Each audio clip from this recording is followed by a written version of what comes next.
Hi friends, welcome to Kamadhenu Akshayam. நம்ம இன்றைக்கி பார்க்க போகிறது ஈவினிங் டைம் ஸ்நாக்ஸ் எப்படி பண்ணுறதுன்னு பார்க்கலாங்க.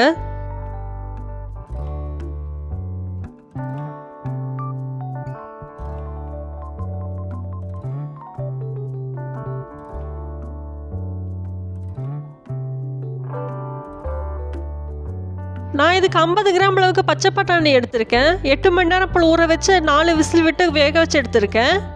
குக்கரில் 4 விசில் விட்டு எடுத்தால் சரியாக இருக்கும். பச்சை பட்டாணி இப்போ எடுத்தால் கையில் மசியணும், அந்தளவு சரியாக இருக்கும். இது ஓவர் குக் ஆனாலும் நல்லா இருக்காது. இது மாதிரி எடுத்து மசிச்சா சரியாக இருக்கும். இந்த பச்சை பட்டாணி இப்போ லைட்டாக மசிச்சு விட்டுறலாம். சின்ன இடிக்கல் இருக்கும்ல, அதில் வச்சு மசிச்சிருக்கேன். லைட்டாக மசிச்சா போதும், ஒன்றும் அதிகமாக ரொம்ப மசிக்கணுங்கிறது அவசியம் இல்லை.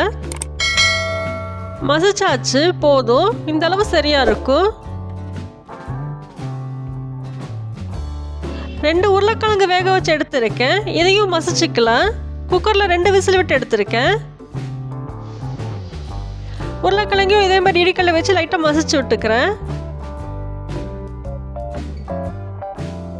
உருளைக்கிழங்கையும் மசிச்சாச்சு. இனி தேவையான பொருட்கள் பார்த்துடலாம்.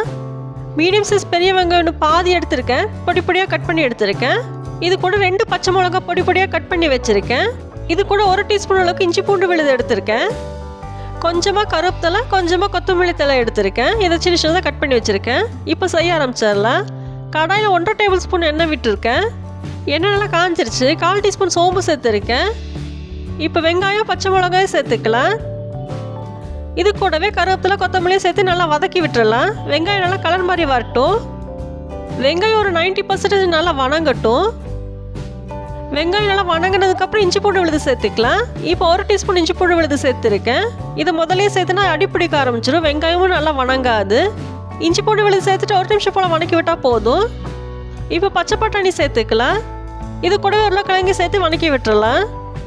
இதனால் கலந்து விட்டுறலாம். கலந்து விட்டாச்சு. இப்போ தேவையான உப்பு சேர்த்துடலாம். இப்போ 1 நிமிஷம் போல் கலந்து விட்டுட்டு ஸ்டவ் ஆஃப் பண்ணிடலாம். இது ஒரு 5 நிமிஷம் ஆறட்டும்.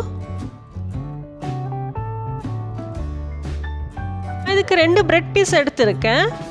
இது சாதாரண பிளெயின் பிரெட்டு தான். நம்ம இதுக்கு மில்க் பிரெட் இல்லை வீட் பிரெட் கூட எடுத்துக்கலாம். நம்ம செஞ்சு வச்சுருந்த உருளைக்கிழங்கு மசாலா இதுக்குள்ளே ஸ்டஃப் பண்ணிடலாம். நல்லா ஈவனாக ஸ்டஃப் பண்ணி விட்டுறேன்.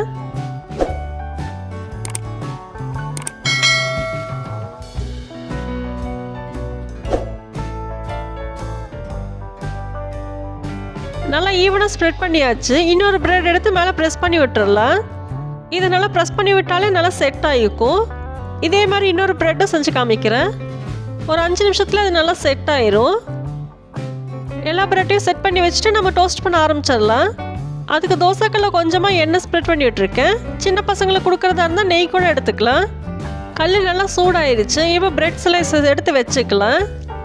கல் சூடானதுக்கப்புறம் ஸ்டவ்வை ஸ்லோ டு மீடியம் ஃப்ளேமில் வச்சுருங்க, இல்லைன்னா சீக்கிரமாக கரிஞ்சிடும். இப்போ மேலேயும் கொஞ்சமாக எண்ணெய் ஸ்ப்ரெட் பண்ணி விட்டுருக்கேன். இது ரொம்ப சீக்கிரமாகவே ரெடி ஆயிரும். 2 நிமிஷம் தான், திருப்பிடலாம். இது உடம்புக்கு ரொம்ப நல்லதும் கூட. இப்படி செஞ்சு சாப்பிடும்போது நம்ம வெஜ் பப்ஸ் எல்லாம் சாப்பிடுவோம்ல, அந்த டேஸ்ட்டு தான் இருக்கும். கண்டிப்பாக செஞ்சு பாருங்கள். 2 பக்கம் நல்லா செவந்துருச்சு, போதும் எடுத்துடலாம். இதை விட்டால் கரிஞ்சிடும். நம்ம பொட்டேட்டோ பிரெட் மசாலா சூப்பராக ரெடி ஆயிடுச்சு. நீங்களும் இதே மாதிரி செஞ்சு சாப்பிட்டு பாருங்கள். வீடியோ பிடிச்சிருந்தா லைக் பண்ணுங்கள். காமதேனு அக்ஷயத்துக்கு சப்ஸ்கிரைப் பண்ணுங்கள். தேங்க்ஸ் ஃபார் வாட்சிங்.